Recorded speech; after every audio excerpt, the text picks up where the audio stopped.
continue avec ce que disait Monsieur Collat. Oui, effectivement, la loi Galland, 1996, hein, c'est ça la date, 96. On a mis quelques années, nous avons mis, nous, en particulier à 60 millions de consommateurs, et nos amis de Que Choisir aussi d'ailleurs, nous avons mis quelques années à nous rendre compte de la perversité de cette loi, finalement, puisque je crois que la première enquête que nous avons publiée pour dénoncer les marges arrière, ça doit être 2001, quelque chose comme ça, 2000 ou 2001. 5 ans il a fallu.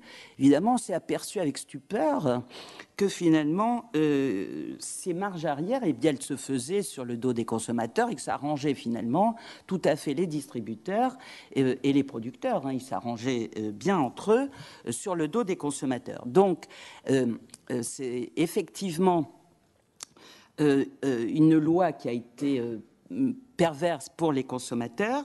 Est-ce que maintenant la nouvelle loi va garantir une meilleure concurrence? Alors ça, c'est des réflexions qu'on se fait, enfin, ou en tout cas que je me fais à la lumière de mon expérience de terrain, hein, parce qu'on parle beaucoup d'économie réelle maintenant, mais nous, on est, j'allais dire, dans la vraie vie. Hein, on s'intéresse aux vrais gens qui sont.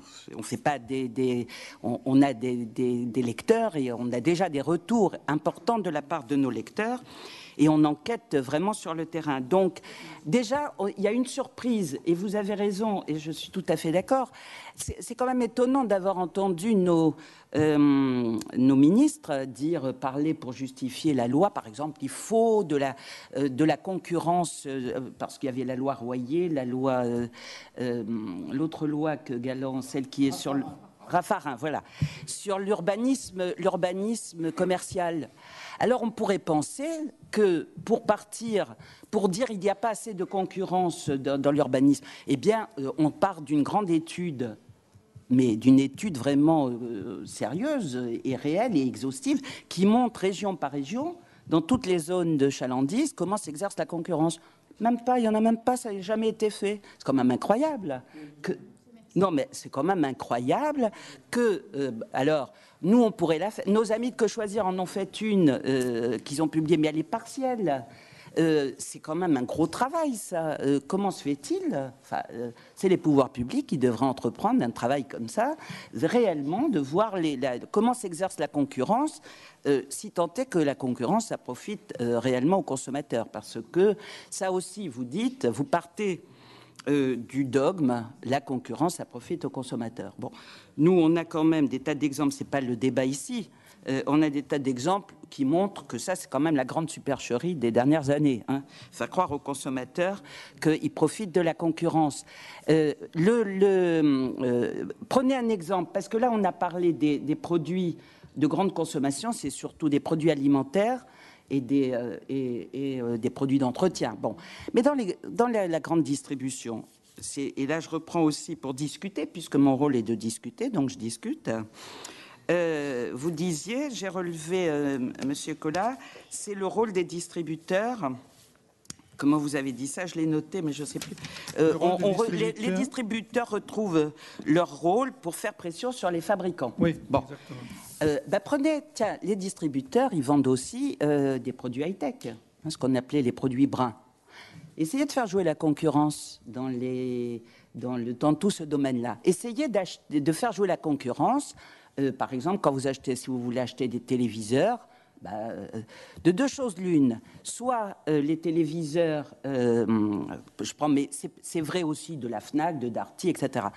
Eh bien, dans tout ce domaine-là, qui est le domaine des produits high-tech, eh bien, soit vous ne trouvez pas le même modèle, c'est-à-dire le même nom. Il n'a pas le même nom. C'est impossible. Hein. Je parle de vous, consommateurs. Hein. C'est-à-dire le Sony RW machin, vous allez trouver le RW avec un autre numéro. Alors, il a un bouton jaune, c'est le même. Hein. C'est le même, encore faut-il que vous le sachiez, il ne porte pas la même référence.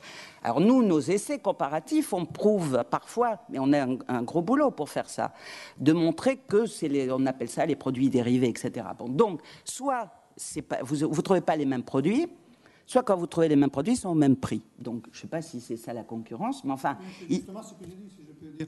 Moi, je dis c'est que le distributeur devrait faire.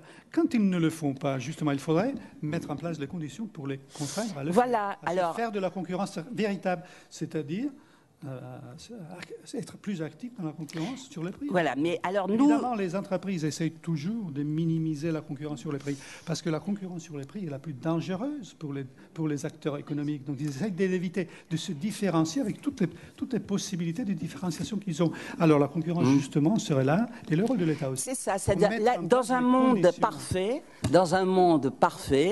qui est... Ben si. C'est imparfait, il faut essayer d'améliorer, et je suis d'accord avec vous, finalement. Hein.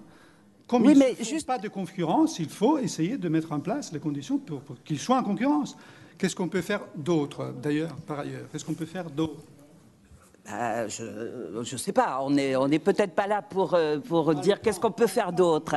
Mais en tout cas, ce qu'on peut voir, c'est que de la même manière, quand les prix, quand vous disiez les prix ils ont le sentiment de la cherté, c'est que quand vous disiez, Patricia, quand les consommateurs ils voient les prix qui montent, ils ne voient pas les prix qui baissent.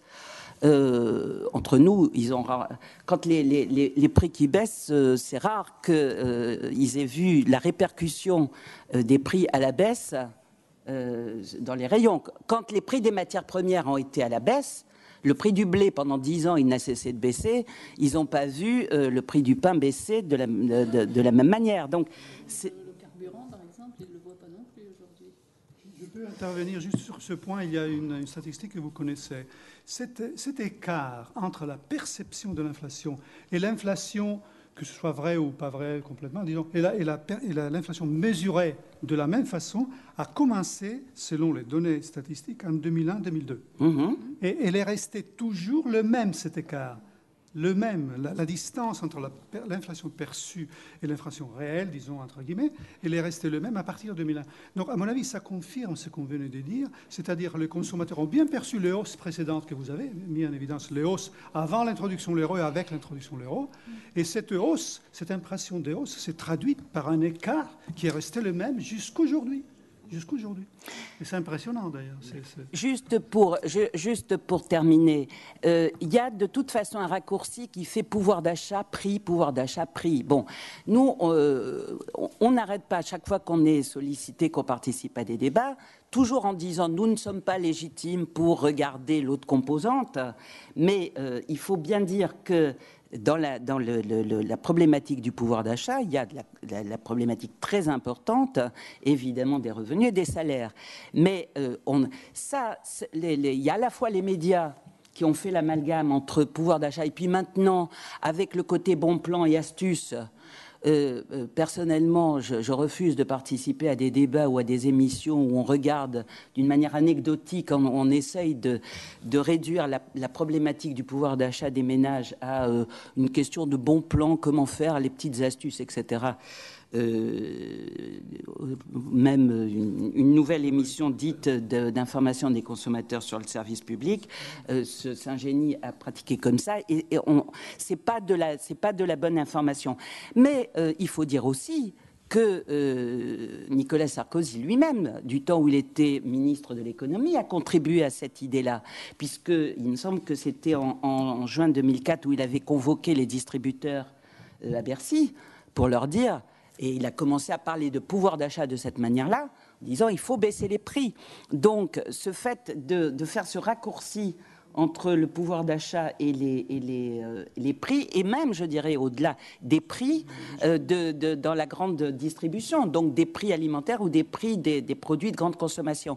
Alors que nous, dans tout le travail que nous faisons, nous avons pu montrer que si les consommateurs avaient, à juste titre, ou un pouvoir d'achat qui, depuis 2001, qui stagnait ou qui baissait certaines années, c'est surtout dû à l'impact des dépenses de logement et tout ce qui est cette année aussi avec les transports, mais cette notion aussi de dépenses contraintes et d'importance des modes de consommation qui font des modes de dépenses avec des dépenses qui sont maintenant payées par abonnement et qui font que déjà dans notre portefeuille, il y a déjà un certain nombre de dépenses, même si le coût unitaire, le prix à la seconde, par exemple, des communications diminue, mais dans le budget, et c'est pour ça que c'est extrêmement important de regarder plus le budget que le prix unitaire de la seconde de communication. Parce qu'en revanche, le budget des ménages en matière de communication, lui, il a considérablement augmenté. Et c'est finalement ce qui importe pour le budget des consommateurs. Je m'arrête là pour les CP.